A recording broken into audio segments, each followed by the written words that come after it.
దేవుడు నిన్ను పిక్ చేశాడంటే God saw something in you. నీలో చూశాడు దేవుడు, అందుకే నీకు అప్పగించాడు. తక్కువ అంచనా వేయద్దు.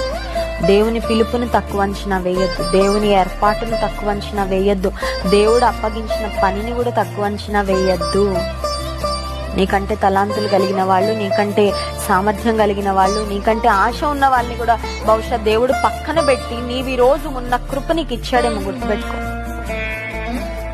తక్కువ అంచనా వేయద్దు. ఏముందిలేండి ఆఫ్టర్ ఆల్ అనుకోవద్దు.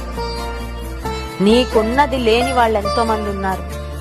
నీ పట్ల దేవుడు చూపుతున్న కృప కొరకు ప్రాకులాడుతున్న వాళ్ళు ఎంతో మంది ఉన్నారు. నీ బ్లెస్సెడ్నెస్ నీకు అర్థం అవ్వట్లేదు. చాలాసార్లు మన బ్లెస్సింగ్ ఇదేం ఆశీర్వాదం అండి పెద్ద అనుకుంటున్నావేమో, కానీ నీకు తెలుసా ఎంత మంది దురదృష్టకరమైన పరిస్థితిలో, దీన స్థితిలో ఉన్న నిన్ను చాలా బ్లెస్ చేశాడు దేవుడు. చాలా కృప ఇచ్చాడు నీకు.